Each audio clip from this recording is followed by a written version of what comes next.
7h20. Veio tomar o nosso cafezinho a doutora Rosana Leite, secretária de saúde do município. Que chique, hein? Bom dia. Bom dia. Bom dia. Tudo bom? Tranquilo? Paula, tranquilo. Bom dia a todos os nossos ouvintes e também quem nos assiste pelas redes. Me disseram que você era corintiana, mas você tá de verde. Você é palmeirense, por acaso? Não, eu sou...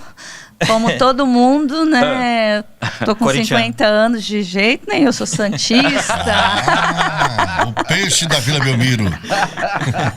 Você é santista, então. Santista e operariana. Santista e operariana. Legal, hein? Torce para dois times fortes. Eu tive o privilégio, quando tinha 14 anos, calcei sapato na filha do Pelé. Olha como eu tô velho, hein? Acredita isso? Muito bom. Vamos falar de saúde na nossa cidade. É um dos itens mais debatidos nesta campanha. Por que a saúde gera tanta reclamação, doutora? Eu acredito, assim, que por mais que as pessoas tenham outros problemas, outras preocupações, a saúde é o bem maior do ser humano, que é a vida, né? E se está bem de saúde, o resto tudo a gente conquista, conquista com certeza. Então é natural que, embora nós tenhamos evoluído muito aqui, não só em Campo Grande, mas em todo o nosso país, em relação à saúde, tanto é que em 1988 nós fomos um dos poucos países que tiveram a ousadia, né, de determinar de acordo com a lei, de ter um sistema tão pujante, um sistema maravilhoso na teoria e que é possível sim ser implantado e implementado. Mas para isso a necessidade de gestores sérios, né, pessoas de fato com princípios, e que a partir do momento que nós tenhamos os nossos princípios, eu falo isso muito em todos os lugares que eu vou. As pessoas falam, olha, o problema hoje é a falta de dinheiro, né, o problema hoje é a falta da escolaridade. Concordo, mas o problema maior nosso é a nossa crise moral. A partir do momento que nós consigamos ensinar as nossas crianças, os nossos filhos, que tenham princípios, com certeza não teremos mais corrupção. E isso aí vai refletir. Teremos mais recursos, não só para a saúde, para a educação, para a segurança, que é fundamental.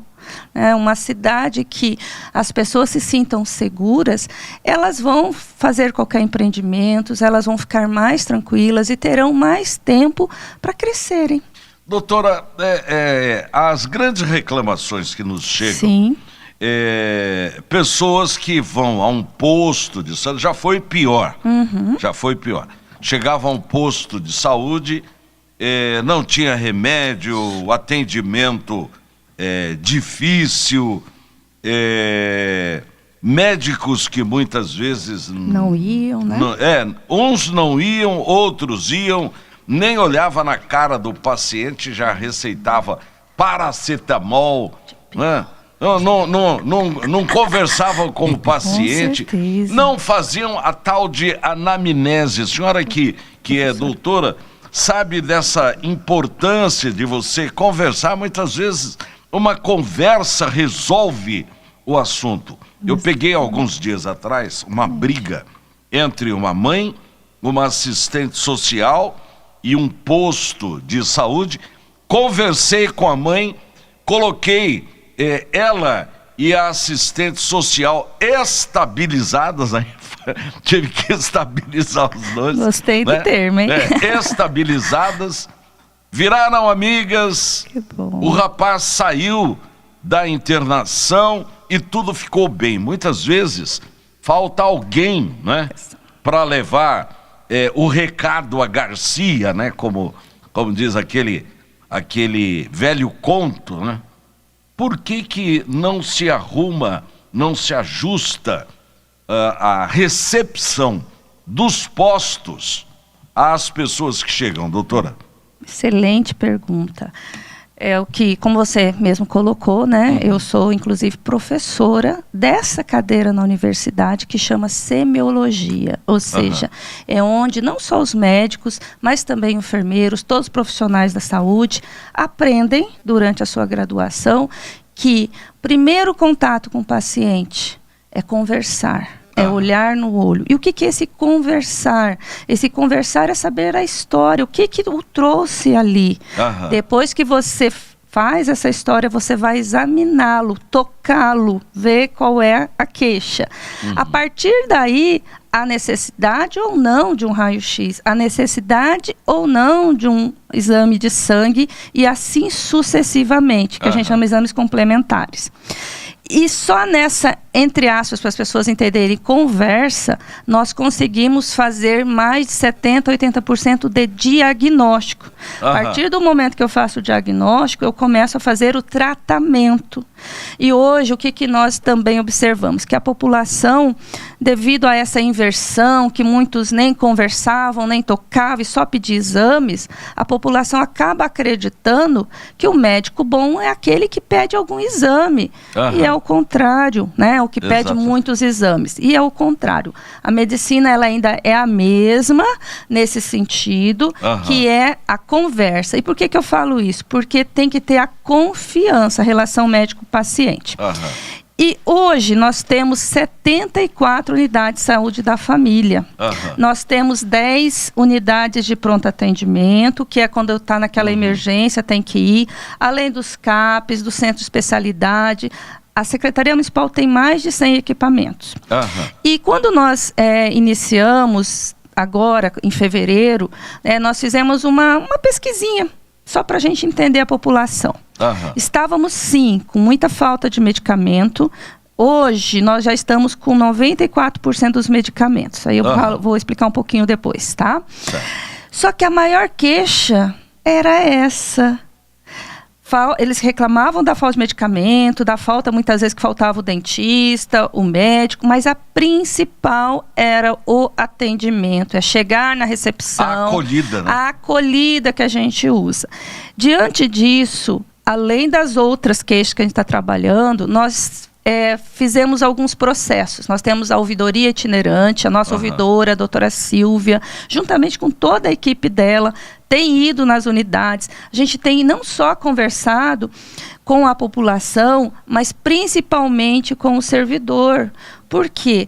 Temos nossos problemas individuais em casa. Sim, muitas vezes a pessoa levantou cedo, brigou com o marido, o filho está doente, mas quando a gente está lá trabalhando, a gente tem que tentar esquecer isso, porque qualquer indivíduo que vai em qualquer equipamento de saúde, ele também tem os problemas. Então, não só um sorriso, uma boa acolhida, tratar com respeito, e isso nós estamos trabalhando. Em relação à falta de medicamentos, por isso que eu falei em relação dos princípios, né? A saúde, ela precisa, a gente fala muito isso, atenção tem que ter, assim, de todos os cidadãos brasileiros, porque nós escolhemos o nosso Sistema Único de Saúde, gestão e participação.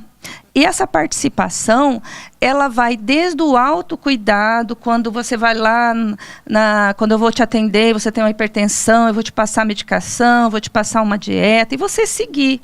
E até o coletivo, participar das políticas, temos o Conselho Municipal.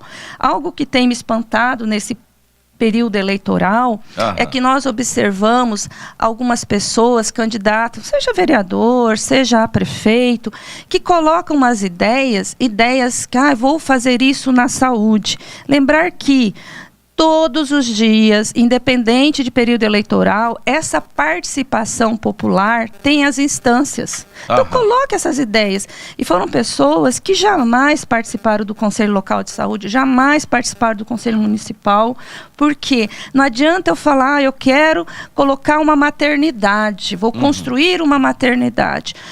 Tem que ver, analisar se realmente a população está precisando, qual é o local, e isso tudo a gente tem as instâncias, que são os conselhos locais e municipais, que a maior parte é de usuário, né, dos pacientes ou não. Outros 50% é dividido entre a gestão, todos da gestão participam, e dos trabalhadores da saúde. Então, isso é importante, essa participação. Então, quando nós chegamos em fevereiro, de fato, as medicações estavam muito ruins. E aí vem a gestão, B. Sim. Gestão séria, gestão seguindo a lei, as normas, né? Hoje o responsável maior pela essa superintendência, o doutor Danilo Vasconcelos, uma pessoa que me acompanha desde o regional, foi para o Ministério da Saúde conosco também, pessoa extremamente técnica, com uma lisura. Hoje nós conseguimos processos licitatórios legítimos, colocar 94% das medicações em todas as unidades. Aí você fala, mas Rosana, 94 não é 100, concordo. E o que essas medicações? As medicações que estão previstas na REMUME, medicações que nós temos a obrigatoriedade de prover e que também teve a participação para inseri-las, essas medicações, dos conselhos. Por exemplo, a dipirona, o que é padronizado? É a dipirona em gotas. É essa que nós temos que comprar. E, através dos processos licitatórios, através também do apoio da outra secretaria, porque a prefeitura é a prefeitura única, né? Ela não é CESAL, ela não é SECOMP, ela não é a CEMED, ela é o todo mundo com o objetivo de prover, de garantir a cidadania. Né? E aí nós tivemos êxito. Para você ter uma ideia, nós hoje já estamos com mais de 88% de ata de registro de preço. O que isso importa para a população? É importante que ela saiba que a partir desse dispositivo de gestão, de compras, as medicações não vão mais faltar. Que eles podem falar assim, a doutora está comprando só por conta da eleição. Não. Acabou a medicação, a ata ela vai se renovando. A gente pede lá para o fornecedor que ganhou a ata e ele vai entregando conforme o nosso planejamento. Doutora, então isso é gestão. A senhora concorda que muitas vezes as pessoas que procuram posto de saúde, algumas, não todas, é claro, algumas, a doença está na alma e não no físico? Concorda isso? Sim, tanto é que o posto, as pessoas acham que é só um médico, muito pelo contrário. A estratégia de saúde da família é a equipe multiprofissional. Nós temos psicólogos, nós temos assistentes sociais, nós temos, né, as nossas práticas integrativas. E exatamente, muitas vezes falta uma conversa, uma orientação, acalmar. Nós vivemos hoje num mundo, por exemplo, nós estamos no Setembro Amarelo. É com muita tristeza que a gente tem observado o aumento cada vez maior dos suicídios, principalmente em jovens, né? Nossa capital, infelizmente, é uma das campeãs. Por isso que também nós resolvemos investir muito na saúde mental, não só com a abertura de CAPs, mas com todo esse trabalho multiprofissional. E a unidade de saúde da família, como eu sempre falo, ela deve ser uma extensão da nossa casa, no sentido de que lá naquele território, naquela região, no bairro, tem o postinho. O postinho é o lugar que eles devem ir. Ah, mas eu não estou com nenhum problema real, não estou com dor de cabeça, mas você está angustiado. Vá lá. Vá, porque a extensão da sua casa é um lugar que você tem que se sentir seguro e tem que ser atendido.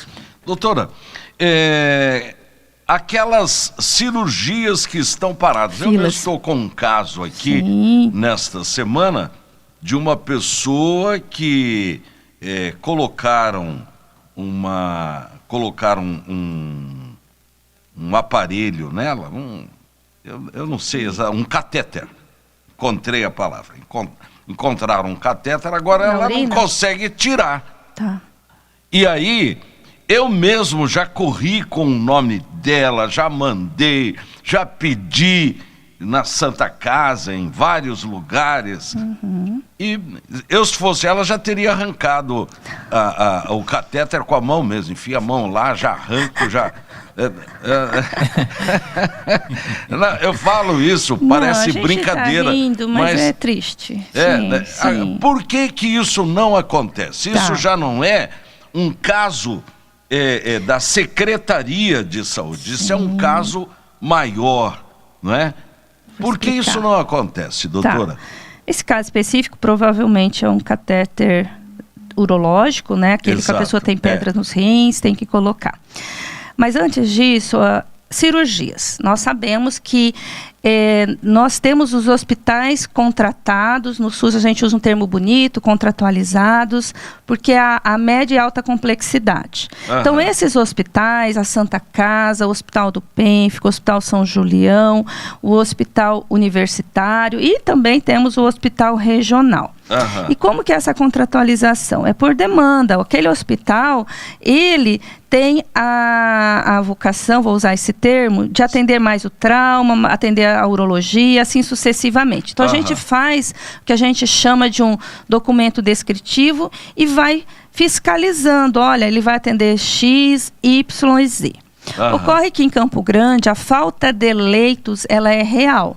Há mais de 10 anos. Nós temos um déficit de leito que varia de 500 a 1.500 leitos. Tanto é que hoje, nas nossas unidades de pronto atendimento, aumentou também por outros fatores, que a gente pode detalhar posteriormente. Nós temos, em média, de 100 a 120 pacientes necessitando de uma internação hospitalar. E muitas vezes, esses pacientes ficam nas UPAs, praticamente internados. Tanto é que a gente já reviu tudo isso no decorrer desse ano, que a UPA, embora tenha que ficar 24 horas por lei, nós não vamos colocar os pacientes para a rua, né? Por mais que venha Ministério Público, Defensoria, mas a gente está provendo alimentação, medicação adequada. E ocorre que esses pacientes da urgência, eles têm sobrecarregado muitos hospitais e atrapalha as cirurgias ditas eletivas, ou seja, você tem um problema na vesícula, mas não é uma urgência, você vai agendar. Só que o que está acontecendo? Uma bola de neve. O problema da vesícula, que hoje ele era uma cirurgia eletiva, marcada, com o passar do tempo ela começa a ter muita cólica, ele vira uma urgência. E vai ter que ser operado na urgência, a chance de ter complicação. Então, esse é um problema que a gente tem enfrentado. O Ministério da Saúde, que isso é um problema do Brasil inteiro, lançou um programa que aqui o Estado colocou o nome de menos fila, né? Mais saúde, menos fila. Os nomes são bonitos, lindo. Mas na operacionalização resolvem muito pouco, porque a falta é real e vai causando tudo isso. Algumas coisas a gente, quando é rede própria, a gente consegue resolver. Porém, esse caso específico, vocês sabem, eu sou cirurgião oncológico e cabeça e pescoço. A partir do momento que você opera um paciente, faz um procedimento cirúrgico, seja eu trabalhava no HU e no regional, esse paciente automaticamente ele tem um retorno, ele não é para ficar perdido, isso é a norma do SUS. Então, me espanta muito quando chega um paciente, no caso, foi feito um catéter. Quem pôs? Qual hospital que pôs? Tem o comprometimento. Essa paciente, ela está vinculada a esse hospital e ele tem a obrigatoriedade de retirar no tempo certo. Eu tenho muitas reclamações de colegas urologistas que falam,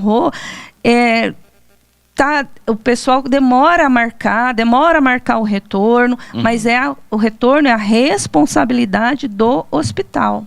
Doutora, eu posso encaminhar para a senhora isso? Por gentileza, porque a gente vai checar. Ela está me ouvindo. Que bom. E ela diz o seguinte, não conseguiu, Qual hospital que ela fez? Eu posso até perguntar. Sim, mande para nós. Vou mandar completo para a senhora. Isso. E é muito triste, a gente vê aqui, a gente sofre esse impacto também, porque eles acham que a gente consegue resolver tudo, e não é assim. Não é assim. Infelizmente. E sabe uma coisa, B? Muitas vezes as pessoas falam, eu liguei e a secretária conseguiu. Olha um dado muito triste que nós temos. As nossas consultas, principalmente, primeira vez ao retorno, nós temos o que a gente chama um nome bonito, né, de absenteísmo de 40%, ou seja, faltas de 40%. Nós já implementamos o WhatsApp, liga sempre o paciente 72 horas a 48 horas no dia e os pacientes não vão nas consultas, tá? Por uma série de fatores que a gente está identificando. E aí, muitas vezes, tem casos que precisam daquela consulta, a gente analisa, vê e coloca uma prioridade e entra nessa outra fila. E uma dessas que os pacientes não confirmam, porque o nosso é melhor que consultório, a gente confirma as consultas. E aí, nesse período de 72 horas, a gente consegue encaixar esses pacientes. Então, é isso que muitas vezes pedem, a gente analisa o caso, prioriza também, porque não há fura-fila. Tá? É tudo muito bem analisado. E aí a gente consegue otimizar uma consulta por conta dessa falta que temos expressiva. Enviaram aqui. Ô, Índio, lê, eu tô... Tá com o braço curto? Tô com o braço... Meu braço encolheu. Deve ter acontecido alguma coisa. É o frio. É o nosso ouvinte, Laércio Vieira Souza, tá nos assistindo pelo Instagram. Vou botar aqui, sumiu a mensagem. Já perdeu. Aqui é assim, doutora. Não tem tá aqui, ao vivo é assim, que pode dar para esse pessoal. É que fechou aqui, o Instagram apaga, mas fica aqui na transmissão. Tá bom dia, doutora. Por que as unidades básicas de saúde só abrem após as 7? O paciente, para conseguir uma vaga no dentista, tem que ficar por volta das 4 da manhã e tem que ficar na rua, na fila, chuva e frio. Qual unidade que é? Porque isso não é o orientado. Passa para nós aí, Laércio. As unidades, elas assim, é tudo muito bem estabelecido, tá? Mesmo abrindo às 7 horas, com toda a programação, hoje nós temos mais de 200 equipes de saúde da família. A parte da odontologia, nós estamos com bastante problema, já estamos tentando atuar nesses problemas, muitas faltas, atestados, né?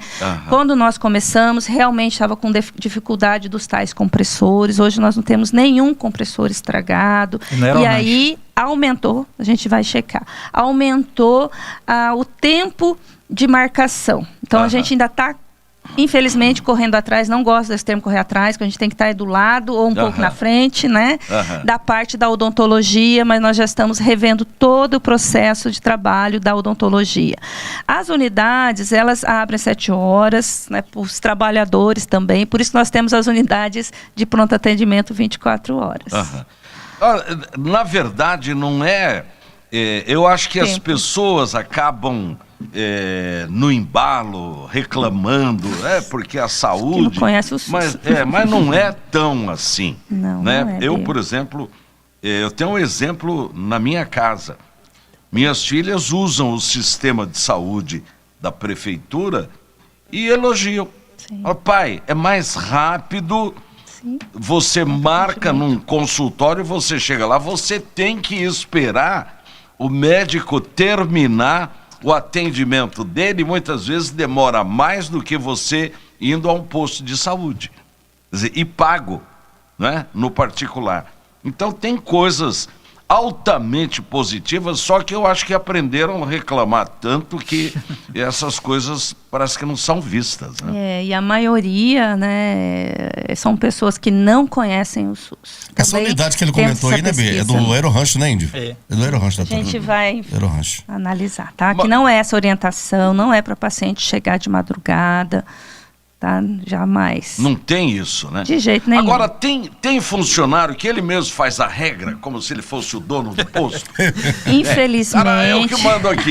Vai ter que vir 1 da manhã, fica esperando. Tem isso, doutor? A síndrome do fica no poder, né? Infelizmente. Mas são poucos. A maioria são eu visitei já todas, continuo visitando, você vê assim, o olho brilha, são profissionais que realmente sabem da missão, porque ser profissional, trabalhador da área da saúde, não é para qualquer um. Eu falo com meus alunos, muitas vezes eles pensam, doutora, qual a especialidade que eu vou escolher? Eu falo, fiquem tranquilos, a especialidade te escolhe, você é escolhido. Cuidar do outro não é fácil. E aí eu tento colocar, né, principalmente para os nossos agentes comunitários de saúde, que desde o ano passado foi elevada à categoria de profissionais da saúde. Certo. Então isso é uma responsabilidade. E tem que ter todo um jeito, um traquejo. E as normas, é gestão, é igual em casa, né? Você tem que estar tudo organizado, senão você não dá conta. E de vez em quando tem um ou outro que quer colocar uma situação que ele acha que é o correto, mas não é. Nós já aprendemos muito. Essa história de no passado, você fez até me lembrar do meu avô já falecido, ele adorava ir de madrugada para o SEM, ele morava ali no São Francisco, né? E mesmo depois, quando a gente conseguiu colocar um plano de saúde para ele não deixava de ir no SEM, porque tinha um cardiologista, e a gente falava, mas o senhor não precisa ir 2, 3 horas. Eu gosto de ir para conversar. É costume, né? Os idosos, né? E outra coisa, eu tenho uma situação privada também no meu consultório, que eu atendo só quartas-feiras à noite, por conta da secretaria, óbvio, né? Fora do horário. E a gente marca o horário e os pacientes têm mania de chegar tudo junto. Eles brincam, doutora, aqui é uma reunião. Eu falo, então tá bom. Doutora, tem pessoas que saem de casa para ir no posto de saúde bater papo. Sim, acontece os idosos, isso, principalmente, né? Natural. Eles gostam disso. Por isso que a unidade de saúde da família, eu uso o termo, é a extensão da casa do paciente. Tanto do usuário, né? Tanto o usuário como o servidor, ele tem que ter essa concepção. Não tem que ter aquela coisa, lá vem o seu João de novo. Não, alguma coisa está acontecendo. Acolhe, conversa. Outro caso também eu tinha, quando eu estava no regional, eu tinha um paciente que eu operei de parótida, e ele era um paciente psiquiátrico. Sempre ele aparecia no meu horário, sabia, sem marcar. O pessoal, doutora, mas ele não marcou, a senhora vai atender? Eu falei, vou. Aí eu falei, não precisa nem pegar celular, conversava, dava bom dia, só vim ver a senhora. Rápido, não... Cria um vínculo, né? É um vínculo, né? E dá para fazer assim. Né? Eu acho, e isso é importante. A estratégia de saúde da família, como preconizado na política nacional de atenção básica, que não é de hoje, que é lá desde a década de 90, ela prega isso. Doutora, eu quero agradecer a sua vinda aqui no programa. O programa de sexta-feira é um programa mais aberto, mais conversado. A gente fala das coisas, enfim. Sim. E eu noto isso daí, porque nós estamos numa posição onde as pessoas muitas vezes, eu vou chamar a rádio para vir aqui. Sim. Sempre tem alguém que estoura o capotão e eu vou chamar o B de Paula. E eu procuro olhar de uma forma humana o que está acontecendo com a pessoa e com o profissional que está atendendo essa pessoa. E confesso que com a sua gestão as coisas melhoraram muito. Todo o time. E claro, a senhora é a ponta de um time, né? É um time que joga na saúde. Líder, né? E é muito importante que tenha uma pessoa equilibrada como a senhora, com uma visão, né, de mundo, de profissionalismo. Isso ajuda muito. Eu quero te parabenizar mesmo. Obrigada. Pela forma com que a senhora conduz a saúde. Muito obrigada. Parabéns. Obrigada. E através da senhora, todo esse pessoal bacana, que muitas vezes tem que fazer como nós aqui. De vez em quando a gente tem que suportar algumas coisas, porque a gente lida com o povo, parte, não é? Né? Faz parte. Posso deixar um alerta para a população? Por favor, senhora, o microfone é todo seu. Muito obrigada. Acho que a população tem observado, né? Todo dia de manhã, o nascer do sol bonito, meio amarelado, meio vermelho. É só bonito. Mas tem um indicador de aumento da poluição, né? Não só isso, poluição devido às queimadas, consequentemente falta de chuva, o tempo seco. Isso tem causado muitos problemas, né? Tanto é que na semana, umas 15 dias, nós tivemos um aumento muito grande, expressivo dos atendimentos nas nossos pronto-atendimentos. De 2.500 a 3 foi para 4.500 atendimentos. Então as nossas unidades, elas estão superlotadas. E o que nós, enquanto cidadãos, podemos fazer?